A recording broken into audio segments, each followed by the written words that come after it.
Hello, greetings to you all. The theme of my sermon is Facing the Storm, and the readings are from Psalm 107, verses 25 to 32, and Matthew chapter 14, verses 22 to 33. I wonder if you've ever been caught in a storm at sea. The waves are overflowing the deck. Now, I've not been in a very serious storm, but I've been on the Irish Sea and the North Sea and have experienced the waves being a bit choppy, even with stabilisers on the ship. It wasn't very pleasant. Imagine a small fishing boat, possibly about 15 feet long, on a stormy lake. Even the seasoned fishermen were struggling with the headwind, using their oars to try and get across to their destination. They're a couple of miles from the land. It's the fourth watch of the night, which is 3 a.m. to 6 a.m., the darkest moment.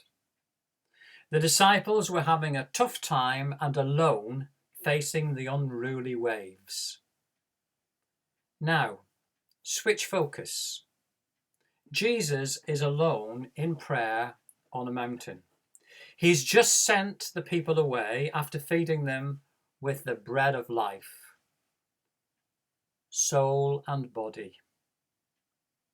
Jesus is alone with his Father. He's pondering. He had recently heard the news about the brutal, gruesome killing of his cousin John the Baptist. John had been preparing the way for Jesus as the Messiah. Here Jesus is in shock. His humanity is shining through in his grieving. No doubt during prayer, he's also realizing that his own brutal death is to come very soon in Jerusalem. And in his prayer, fellowship with the Father, as well as looking back and looking forward, he's also aware of the plight of the disciples in that very present. He knew they were struggling against the waves, the violent storm being in their faces. He knew the fragile boat was being tossed to and fro like a matchbox on the churning water. And in ways beyond our rational thinking, Jesus comes to the disciples walking on the waves. Picture it. They are terrified. They're crying out in fear. Is it their imagination? Is this a mirage? No. It is Jesus coming to get alongside them. He utters words of comfort. Take courage. There's a word of encouragement. It is I, reminding them of the divine presence in the Old Testament. Don't be afraid, naming fear, but telling them to overcome it. Now, a piece of this story is only found in Matthew's Gospel. It's the part where Peter asks if he can go out on the water to meet Jesus. And Jesus invites him to come. So out goes Peter to meet his Lord. But then Peter sees the impact of the wind. He's afraid and he begins to sink, crying out, "Lord, save me!" Jesus reaches out his hand, catches him, and challenges him, "You of little faith, why did you doubt?" Jesus gets into the boat. The wind calms down. In awe, the disciples worship him, saying, "Truly, you are the Son of God." This story is probably familiar to most of us. But note this, Matthew told it for his readers, a young church living in tough times. Indeed, it is not so much about the stilling of the storm, as Matthew has already told that story. It is recorded to encourage the church to trust in Jesus, to look to Jesus throughout all the storms of life they may be facing. Matthew's first readers were experiencing the violent waves of persecution. The sea, in both the Old Testament, as in Psalm 107, and here in the Gospel, stands for the power of evil. Many early Christian believers were killed for their faith, like John the Baptist, or brutally punished, as some of our friends in Huddersfield from Iran, who know this painfully from their own experiences. And the story is for all of us too in 2020. We face many high and violent waves.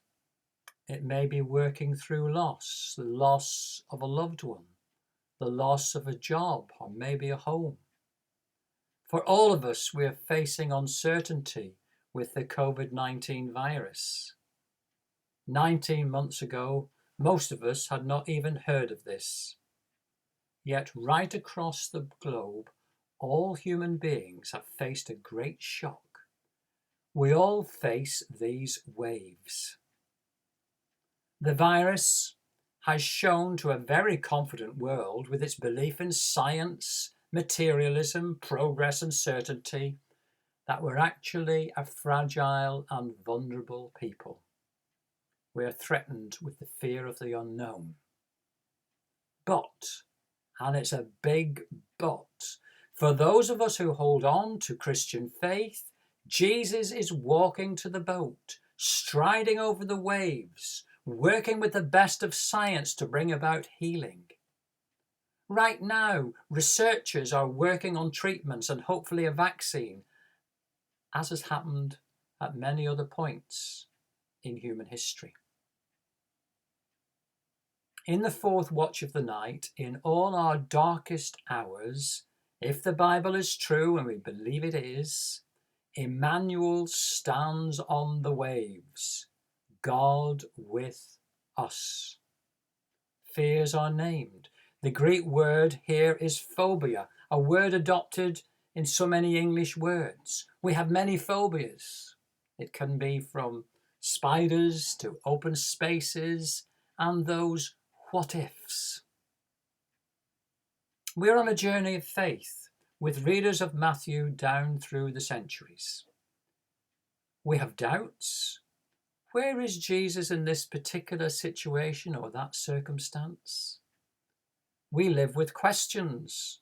Like Peter, during the fourth watch of our nights, we can experience the dark night of the soul, as the Christian writer St. John of the Cross described. And we're encouraged to nurture faith as a grain of mustard seed, simple trust in a great God who knows the situations we face, a God who always remains loving and faithful. He invites us to come, not to keep staring at the waves or we will be overwhelmed. We're invited to look to Jesus in the storm. As we trust in his love and power, he will bring hope on the wildest night. But the seeds of faith need watering, otherwise they wither.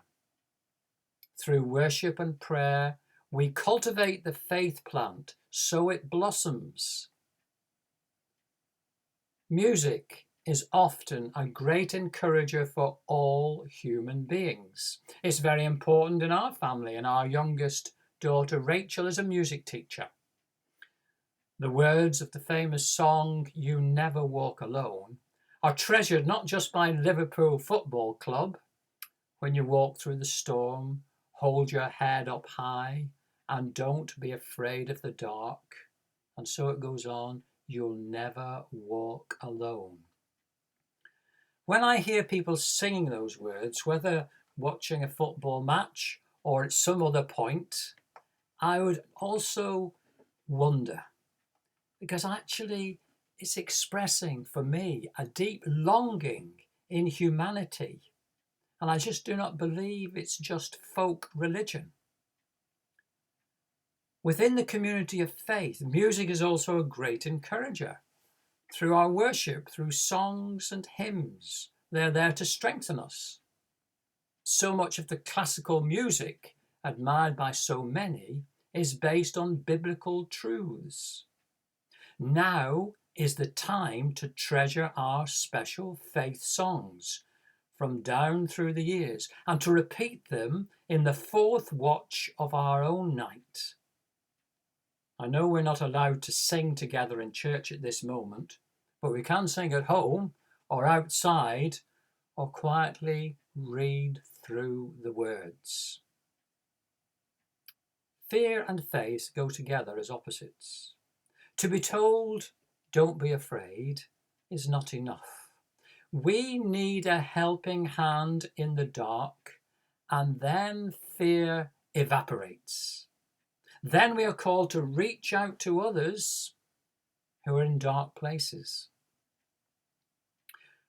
When our eldest daughter Sarah was about 3 years old, we were on holiday in Wales, on Anglesey, and we went to visit South Stack Lighthouse near to Holyhead. Some of you may have been to that place. Now, in those days, it was a very narrow, shaky bridge that led from the mainland to the lighthouse itself. Sarah walked ahead confidently, not wanting to hold hands. But things changed when she saw the waves lashing against the rocks. She turned round and shouted, "Daddy, hold my hand." And of course I did. And we walked forward together with confidence. Today, let us hear afresh the words of Jesus to all of us in our circumstances. Take courage. Don't be afraid. It is I. I am with you. Trust me. And his grip will never let us go. Amen.